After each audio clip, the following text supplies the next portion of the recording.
It's a pleasure to be here.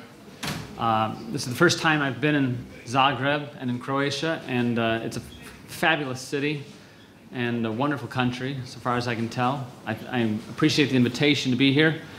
I'm grateful for the attendance, and I'm happy to field questions after I'm done talking.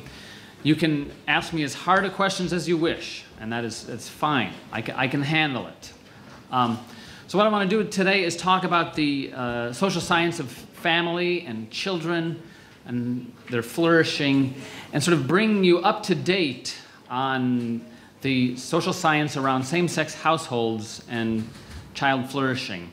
As many of you obviously know, in 2012 I published a study on this topic, but that was 6 years ago, and much has happened since. So I want to kind of bring people up to date, as well as talk about both the strengths and the limits of that study. So thank you again for the warm welcome and invitation.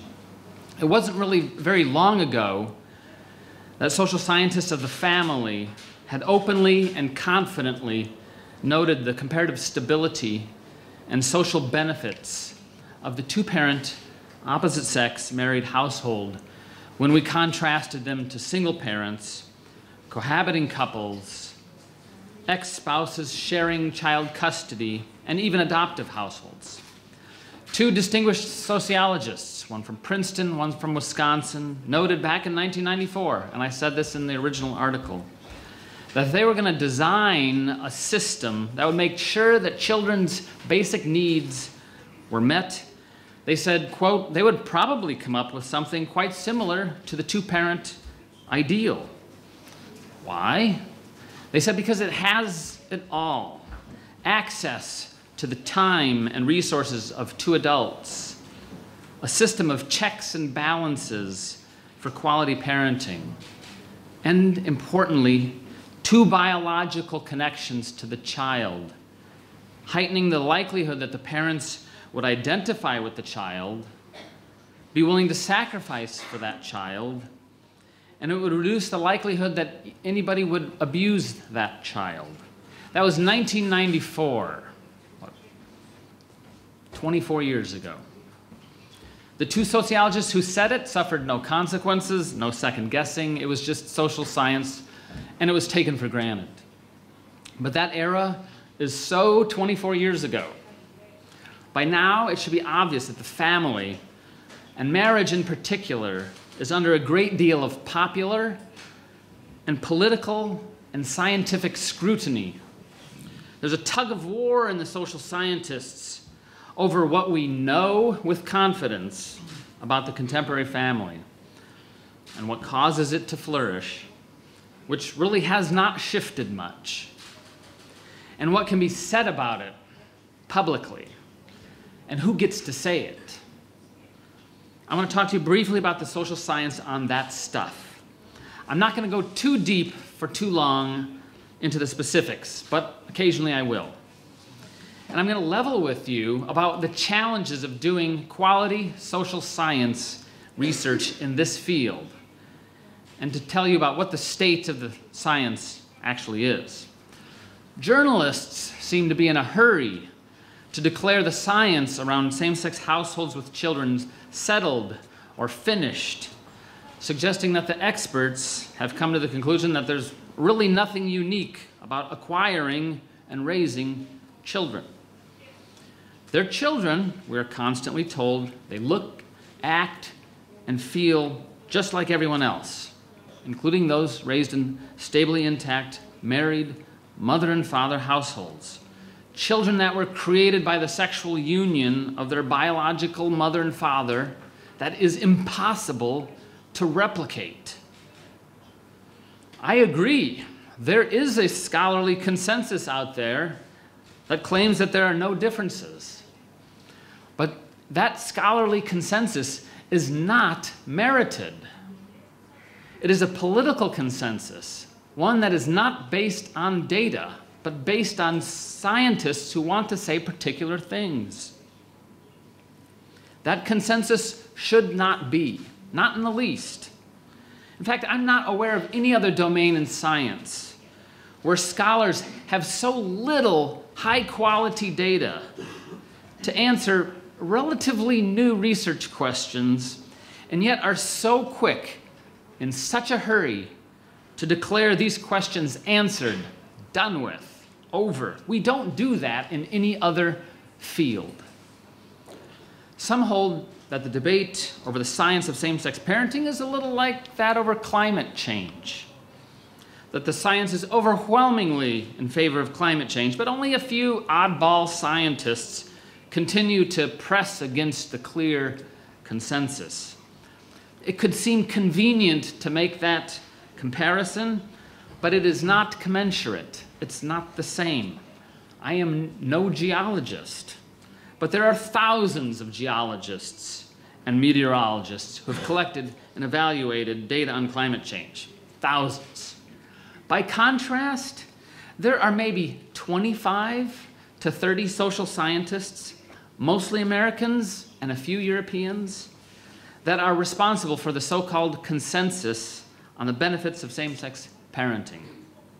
To suggest that there is a long-standing consensus is to make a political statement, not a scientific statement.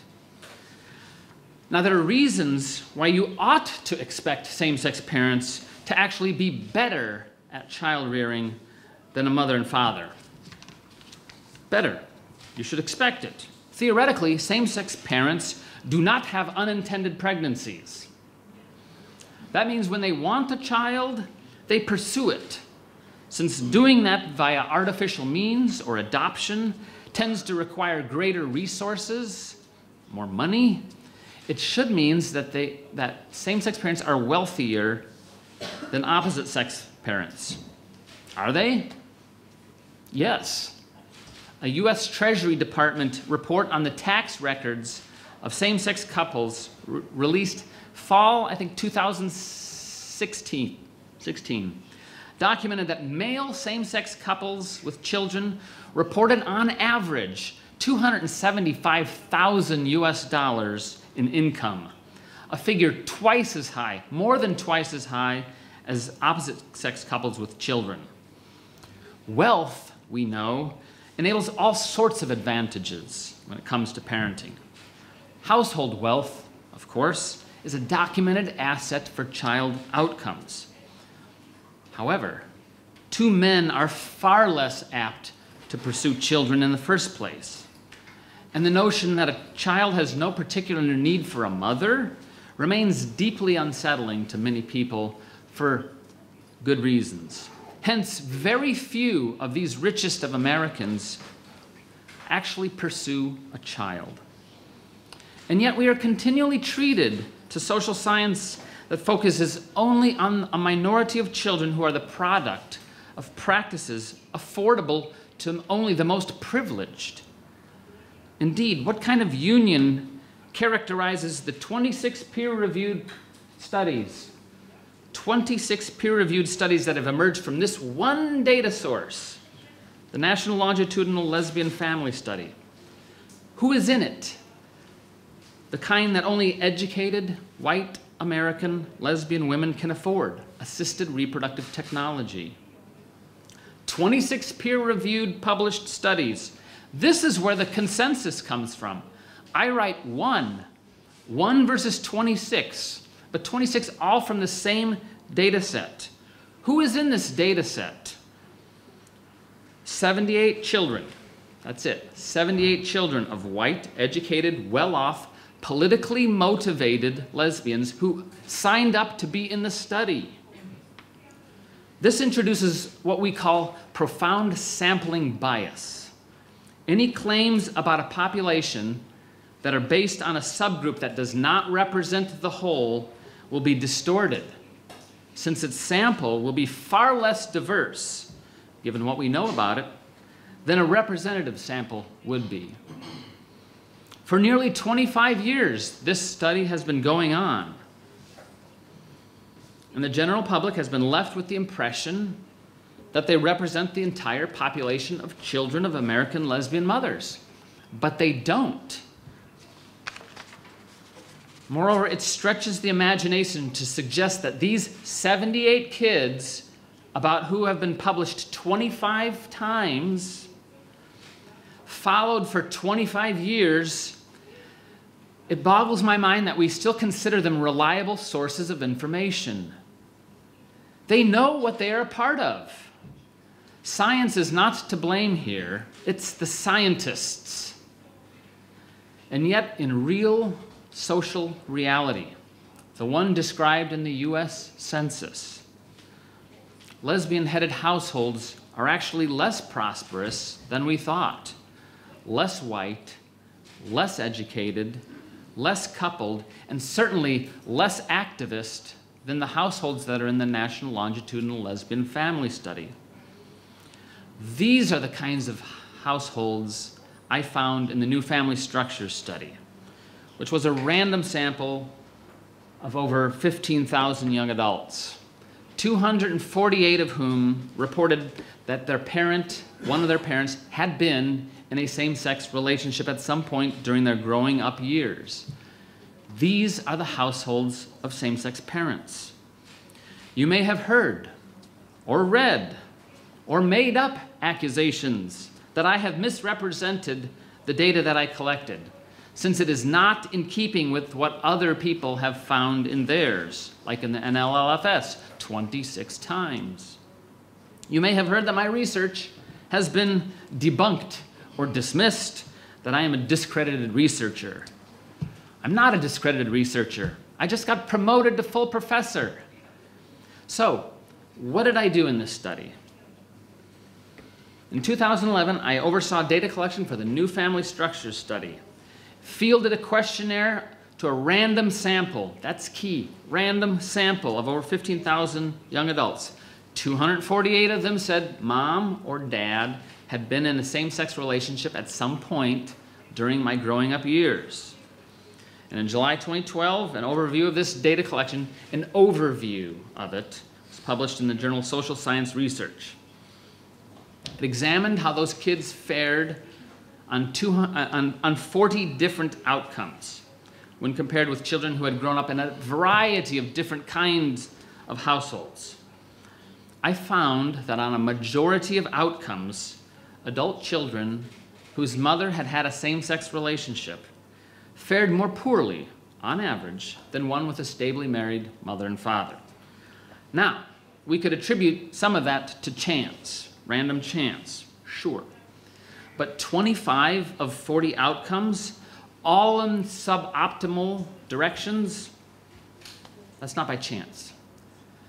Such children were obviously more likely to be worse off, more apt to be unemployed as adults, more likely to report negative sentiments about their family of origin, more likely to be in psychotherapy, have been arrested, use drugs, report depression, etc.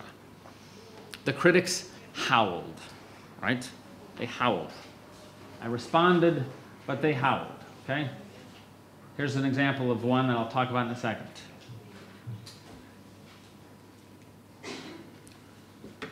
They howled in part because mine was the first study to question the popular narrative that there was no differences in how children fare.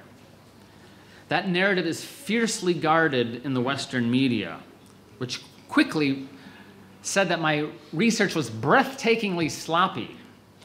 Now, breathtakingly sloppy is the NLLFS, 78 people tracked for 25 years, long after their children knew exactly what was going on with this data project. That's sloppy. Even the American Psychological Association rushes to judgment in 2 days. Who does this? 2 days? They didn't have the data. I released the data. Who does this? It's politicized. This is hardly the stuff of patiently waiting to examine the data, reserving judgment. This is not how academic contests are supposed to transpire. In fact, I am convinced that every single scholar of those 25 to 30 who work on population-based data sets, nationally representative data in the United States, that we all know that the underlying story in each one of those data sets is the same. What varies dramatically, however, is the manner in which different scholars have chosen to measure present, analyze, and interpret these data. Now, what do I mean by that? First, there is a lot of struggle still over just what kind of households should we include in this study. There is no one standard, despite the consensus, there's no one standard for the measurement of same-sex households. Okay? The US Census is still trying to figure out how to ask about this. The Canadian Census is trying to figure out how to ask about this. The National Center for Education Statistics is trying to figure out how to ask about this. It's not on the census. I mean, we are trying to figure out what's the best way. Sexual identity, self-identity, relationship behavior. That's what I picked, behavior, relationship behavior. There's no one standard. Many on the cultural left only want to compare the most stable of same-sex households. And they only want to compare children born via artificial reproductive technology, saying that if we're going to compare any other type, it's to compare apples to oranges. I can't tell you how many times I've heard about apples and oranges in this saga. In other words, they want their best, their most elite, the most expensive children to acquire, to be compared against the many children born every day to regular married mothers and fathers in the United States, half of which are actually unplanned, unexpected. It's actually a ridiculous request, in part because there never can be a biological union that creates a child that is the genetic product of two mothers or two fathers. We're stuck with apples and oranges, folks. Unfortunately, my critics suggest that any comparisons are biased against them. Hence, very many of the no differences conclusions in the past came from studies that didn't actually compare children from same-sex households with the children of married moms and dads. They compared them to children of divorced parents or adopted parents, or the children of single mothers, because that, according to my critics, is the optimal comparison group when one group cannot be constituted by both a biological mom and a dad. But I take a step back. I want to know what's best for children, not how one form of fractured family compares with another form. After all the smoke cleared from the publication of my study, after the blogosphere settled down a little bit, Twitter sphere settles down, took 2 years at least, I was primarily accused of two things, including cases that others considered questionably same-sex, and two, failing to control for relationship stability, a key predictor of healthier outcomes for children, even after they become adults. As I just described, there is no standard yet, no best practice in measuring same-sex households. In my study, we asked young adults if their mother or father had ever had a same-sex romantic relationship while they, the child, was growing up. This method was intended to capture in one question the three most common ways that children come to be in a same-sex household: adoption by a solitary individual or a couple, born to a single mother or a couple by artificial reproductive technology, or integration into a new household after the breakup of the opposite sex union into which the child had been born.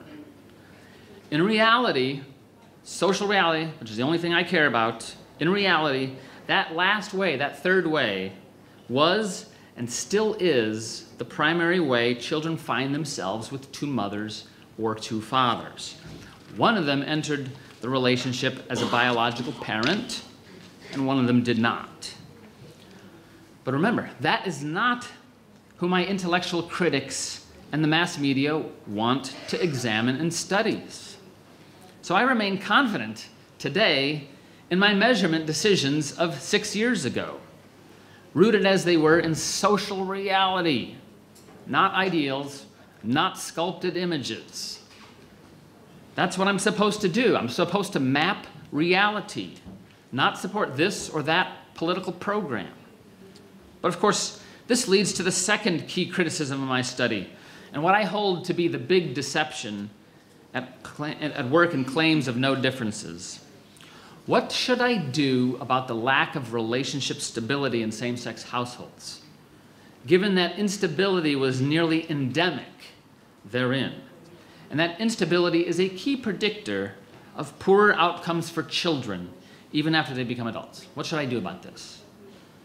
This is not to deny that there are gay and lesbian couples who stay together and make for competent parents.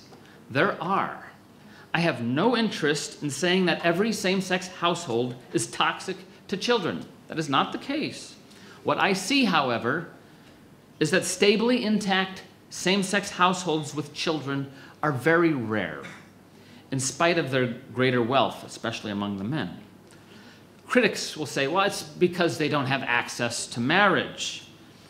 I hold, however, that it may be endemic to the union itself, as numerous studies have revealed about the high breakup rates of women's same-sex unions. My data certainly revealed it. Out of 248 cases wherein a young adult respondent told us they had a parent who had been in a same-sex relationship, in only 2 cases did that relationship remain stable throughout the respondent's childhood. Many critics, including your own sociological association, cry foul, suggesting I tried not to sample stable households. That's nonsense. I did not intervene in the data collection process, which was conducted by the best research firm we have in the country, whom many of my so-called opponents use. It was simply the social reality among the sample of young adults who were born between 1972 and 1993. Even the NLLFS, this one, back to here, even this study, those 78 children who have been prominently discussed, 26 different articles, reports that 56% of its educated advantaged mothers had separated by the time the child was 17. 56%. Fully 20 percentage points above their opposite sex comparison group.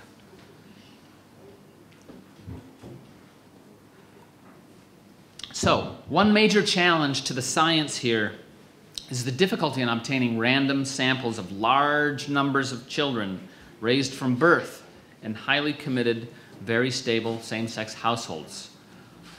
The last time the National Health Information Study, which I'll talk about in a little bit, collected information from 200,000 Americans. And out of that, I think we have maybe 512 same-sex households. You have to collect a lot of information randomly in order to get stability. But if, in fact, family stability matters for differences in child outcomes, and no scholar seriously disputes that, then the uneven instability rates in same-sex households ought to make us concerned. One family scholar holds that it is a strong possibility that having a child, which tends to stabilize heterosexual relationships, may unintentionally destabilize same-sex partnerships due to the fact that there is no getting away from a step-parenting situation. This may be why the preferred comparison group in previous studies has been step-families and adoptive families. So, what should social scientists do about this? Ignore it? Denounce any suggestions that instability is relevant? Or, as is typically the case, they control for it as an independent variable in their complex statistical models. I have held, and I continue to hold, despite opposition, that the answer to this question is not simple. If you control for household instability, that is, if you sequester it from your analysis, then the children of same-sex households will no doubt tend to look more and more similar to children in opposite-sex households. This is how so many scholars are able to get to know differences via their analytic modeling decisions. Sure, once you account for endemic household instability and the relationship turnover of their parents or parent in a very small sample to begin with, any real differences start to disappear. And that is what Simon Cheng and Brian Powell did in their study, their reanalysis of my study. I gave them the data. I actually was one of the early reviewers on this because I'm open to others' interpretations of it, but they controlled for household instability. This is a key decision with which I disagree. It's an awfully large matter. So it's not often what the data say, but rather how the data is analyzed and presented that matters most. Most scholars bury sensible assessments of the influence of stable marriage on child outcomes under a litany of control variables, programming their way to the most socially acceptable set of findings and disparaging anybody else who doesn't do the same thing. That's not how science is supposed to work. The central task of science is to describe well the nature of what exists and how it works to produce outcomes of interest. That's the key task of science.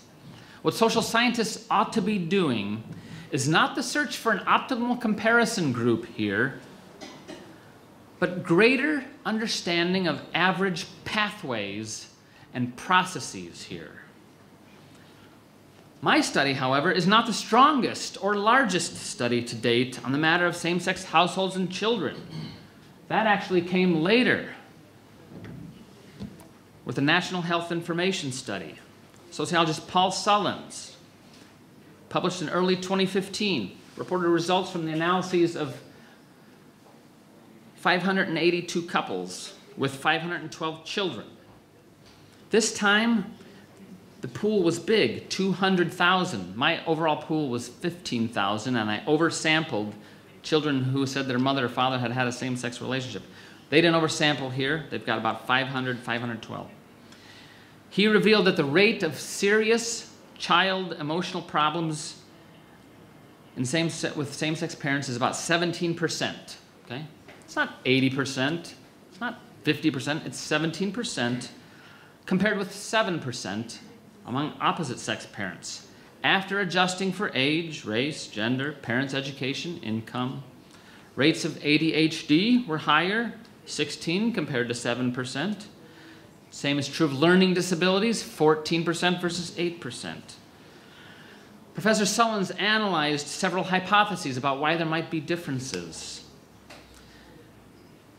Residential instability, moving around, experiences of stigma or bullying, which I also controlled for, the parent's own emotional problems, and biological attachment. Each of those proved problematic for children, but only the last of these, biological parentage, accounted for nearly all of the difference in emotional health of children. In other words, having a mom and a dad mattered. He wondered about the reasons why this might be the case. He suggested the birth and non-birth mother are subject to competition, rivalry, and jealousy regarding conception and mothering roles that are never faced by conceiving opposite-sex couples, and which, for the children involved, can result in anxiety over their security and identity. Again, it's not a guarantee. It elevates the risk. Critics did what they do. They criticized Paul, even though his was the largest study to date on the matter.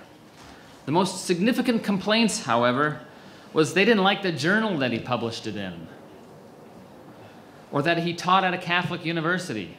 He must be sullied because of that. His data, however, is public. Anyone can replicate it. Same with mine.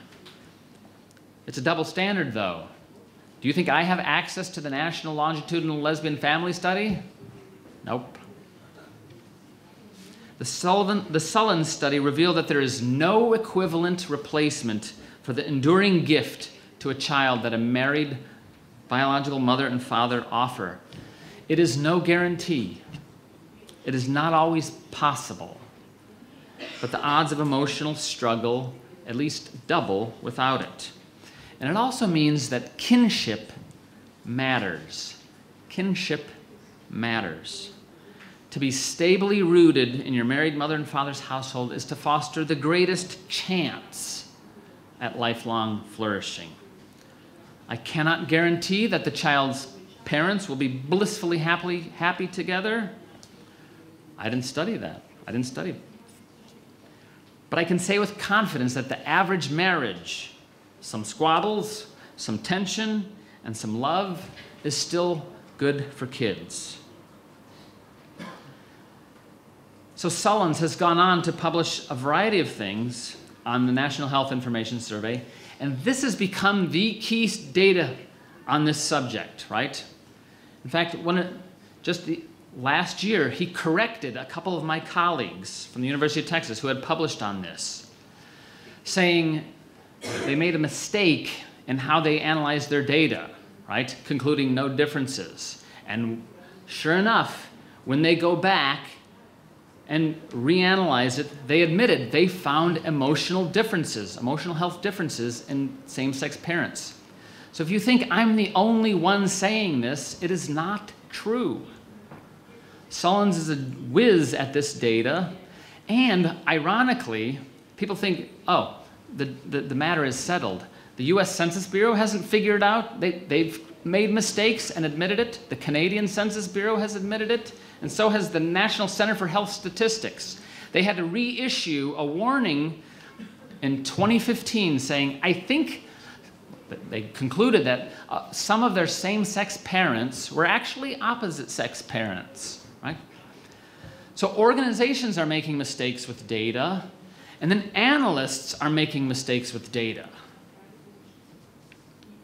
It is with some irony that we observe corporations like Boeing and Airbus spending billions of dollars on research and development in order to achieve little fuel efficiency gains that'll save them lots of money. Or we come out with a new iPhone, which is only marginally better, and people spend lots of money, while the efficiencies of the stably intact married mom and dad household are obvious to the observer, but largely ignored, explained away, or appallingly accused of bigotry. Persistent gaps in instability among same-sex households can be attributed to a lack of access to marriage or to social stigma. Speaking of stigma,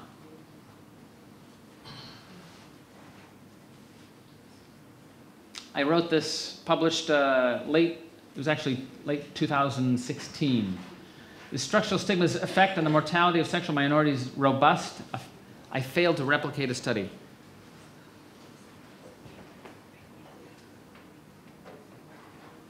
Professor Mark Hatzenbuehler, Columbia University School of Public Health, well-known scholar of stigma, analyzing general social survey data attached to the National Death Index, publicly available, said he concluded that sexual minorities who lived in anti-gay neighborhoods died on average 12 years earlier than other people.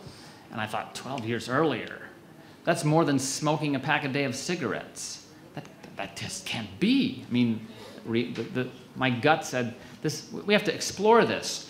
So we acquired the data, analyzed it, and discovered that not only was it not 12 years, it was 0 years. There was no effect, okay?